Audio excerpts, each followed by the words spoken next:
question 1, we have a segmented bar chart. We have countries Australia, India and Japan, and then we have percentages running along the side here. Each of the different shades represents age groups. So the black 0 to 14, white 15 to 64, and then the grey anybody 65 years and older. Question 1, write down the percentage of people in Australia who were aged between 0 and 14 in 2010. So we go across to the Australia bar and we want the black section because that's between 0 and 14, and you can see that that runs in line with 19%. So we simply write down 19%. For part B, we're looking at the population. So that's not the percentage, but the actual amount of people in Japan who are aged over 65 in 2010. And we know that there's 128 million people in Japan in 2010. So we take a look at Japan, and we're after the percentage that this represents in grey. And so I've got 100% at the top, obviously, and I have 77% down the bottom. So obviously this section here is going to be 23% of Japan's total population. So 100 minus the 77 gives us a 23%. I now need to work out what 23% is of this population. So it's just 23 on 100 multiplied by 128 million, and that gives me 29,440,000 people. From the graph above, it appears that there is no association between the percentage of people in the age group between 15 and 64 and the country in which they live. Explain why quoting appropriate percentages to support your explanation. So really what we're looking for is there a relationship here in the white sections? And so what we need to do is calculate what percentages they are. So you can see here I've got 86% minus 19 to give me 67% in Australia, 64% in India and 64% in Japan. And you can see there that those percentages are relatively the same. And that means that it's not really dependent on which country that you live in. So the response given, the percentages of 15 to 64 years in Australia is 67%, India 64% and Japan 64% are about the same. Therefore, there does not seem to be an association between percentage of people between 15 and 64. And in question 2, we're presented with a scatter plot. It shows the relationship between the independent variable area and the dependent variable population. It also provides us with the least squares regression equation. Firstly, we need to write down what the dependent variable is, and the population depends on the area, so dependent variable is the population. We need to also draw in the least squares regression equation over the top of the scatter plot. So we have to put in this equation here over the top, which you can see I've done in red. To draw that line in red, I need 2 points, one on the left, one on the right. So on the left-hand side, I've simply substitute 0 into this equation, and I produce 5,330. And the point on the right-hand side, I've substituted the area equaling 9. To calculate that second value, just to be really clear and so you know what you're doing, the equation, I'm going to put in 5,330 plus 2,680, and I'm multiplying it by the area, which is 9. I hit enter and I come up with that figure, 29,450. And there it is. And it's ruled straight through, job done. Interpret the slope of the least squares regression line in terms of the variables area and population.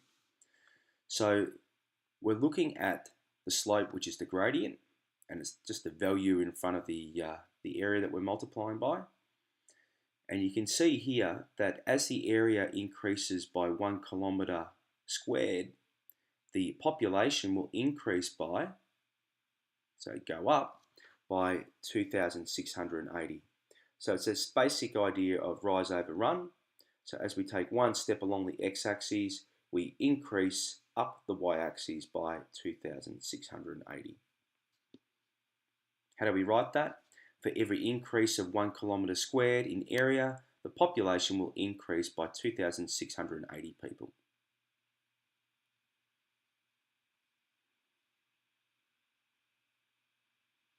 A particular suburb, Whiston, is an inner suburb. It has an area of 4 kilometres squared and a population of 6,690.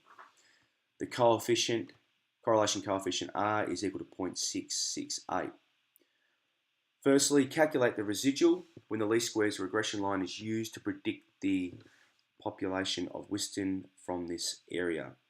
So we're using the least squares regression line to work out the Y predicted value. So there it is, but the area is equal to 4, and I get that figure 16,050. My residual is calculated by taking the Y actual value and subtracting from it the predicted value. The actual value of this is given in the question, 6,690, and I subtract from that the predicted, what I've just worked out, and you can see that the residual for this is minus 9,360. Second part of the question, what percentage of the variation in population of the suburbs is explained by the variation in area? The R value was equal to 0.668. What we need to do is square that, get this R squared, the coefficient of determination, and this is equal to 0.446224, and then to provide the percentage to correct to 2 decimal places, we'll read that off as being 44.6%. In question 3, we're presented with a set of data that's not linear. We need to apply a transformation and then establish a regression line that we can use to make predictions. So here's the data set, area versus population, and you can see there that a straight line isn't really going to work. Looks like there's some type of curve here, and therefore we're going to have to do a transformation. In part A, it actually tells us what we need to do as far as the transformation is concerned. And we need to apply a log transformation on the independent variable, the area. And we know that because we're seeking this regression line, population equals some constant plus the gradient multiplied by log base 10 of the area. So to begin with, we're going to enter all of this data into your CAS calculator. So we just need to go to the home screen and we're going to put in a list and sheet. And I always use the variables X and Y up the top instead of writing out the long names. So I'm going to put in X and I'm going to put in Y. And now I'm going to enter in all of the actual variables. So 1.6, 4.4, and against 1.6 I've got 5.2, 14.3, and I just continue on in this way. Alright, so I've entered all my data, and if we thought there was going to be a linear relationship between the two, at this stage I'd perform linear regression and establish what the equation was, and I'd be expecting to see high R values and a high R squared value. I'll just show you those steps and prove to you why we need to do a transformation. So I'm just going to go to Menu, Statistics, Stat Calculations, and I'm going to perform linear regression in this format, A plus BX. The X list, I'm going to put in the independent variables, which I've called X. And in the Y list, which is just the dependent variables, I'm going to put the Y values, which are my populations, and select OK. And you can see here I've produced an equation. It's in the format Y equals 14.36 plus 0.08 times X, or in other words, population equals 14.36 multiplied by 0.08 times the area. Notice that the R squared value is 0.33, i.e. 33%, and the R value is 0.58. So they're not particularly high values, and that kind of suggests that we need to do some kind of transformation. I could go further and look at the plotted residuals, and if I don't see a complete randomness there, I definitely need to do a transformation. We know from the question that we do have to do a transformation, and now I'm going to apply that transformation and show you how I established these two figures here. So what I'm going to do is just move across a little bit, and in column E here, I'm going to title it T for transform data. And what I'm going to do, I take the values that I put in column A, the X values, the independent variable, the areas, and I'm going to apply log base 10 to them. So I'm going to put in equals, and I'm going to bring in the log function, so control that. That's the base here, so I'm going to put in the base 10. And I'm just going to move across, whoops.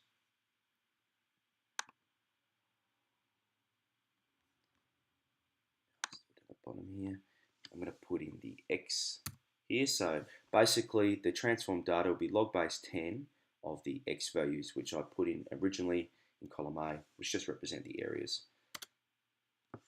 At this stage, it's asking me if I want a column reference or a variable reference. I just need to change that to variable reference and select OK. And now I have my transformed X values or transformed areas. To establish the equation, I just need to go to the home screen, and I'm going to actually plot it and then put it over the top so you can see what it looks like. Down the bottom, I'm going to put in not the X values, but the transformed X values, so T. And then over here, I'm going to put in the Y values, which represent the population. There it is. And then I'm going to go Menu, Analyze, Regression, and then put in the equation. And you can see that for this particular data set, a straight line is a better fit. You can see I've come up with a 7.7 in both cases.